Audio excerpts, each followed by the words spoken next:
This is the final resting place of John Charles Black.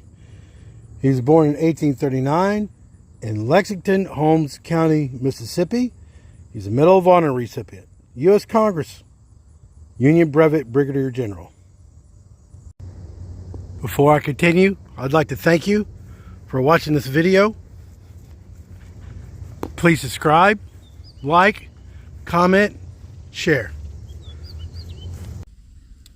So this is the battle map of the Prairie Grove, Arkansas. We find ourselves December 7, 1962. This is courtesy of the American Battlefield Trust. So, start of the Civil War, Missouri, a slave state, voted to stay in the Union. Confederate government sent an army out of Arkansas to change their minds, but the Union Army repelled them. Union General Blunt led an army into Arkansas to crush the Confederate Army of the Trans-Mississippi with mixed results. Confederate General Hinman led his army to Cane Hill, Arkansas to crush Blunt's Union Army. Union General Blunt caught wind of this and sent word to Union General Herron in Springfield, Missouri to bring reinforcements, which included Lieutenant Colonel Black and the 37th Illinois Volunteer Infantry. While on the march to Cane Hill, Confederate General Hinman caught wind of the Union General Herron's march into Arkansas and diverted his troops to meet the new threat. So Confederate General Hinman took a defensive stand on a ridge outside of Prairie Grove, Arkansas. So this is where we find ourselves on December 7th. Is that Herron's coming in from the north with Colonel Black and the 37th Illinois.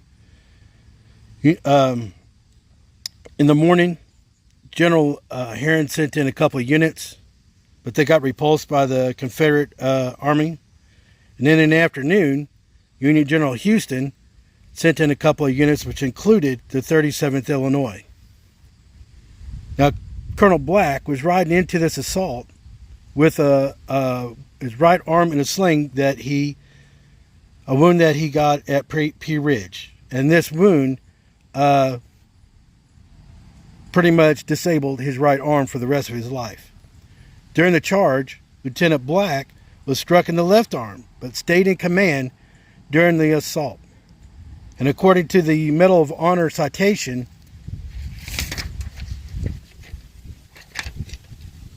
he captured an artillery battery, and it was presumably from an Arkansas unit.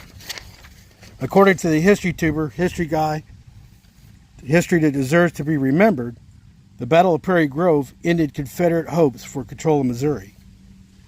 I'll leave a link to the history guy's vid to the Battle of Prairie Grove in the description below. I'll also leave a link to History Tubers Have History Will Travel in the vid on the animated battle map of Prairie Grove. Lieutenant Colonel Black went on to participate in Vicksburg, Red River, Mobile, and Fort Blakely.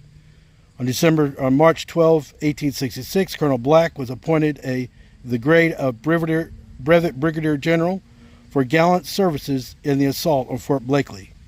In 1896, a review of numerous actions during the war resulted in General Black being awarded the Medal of Honor for his actions at Prairie Grove.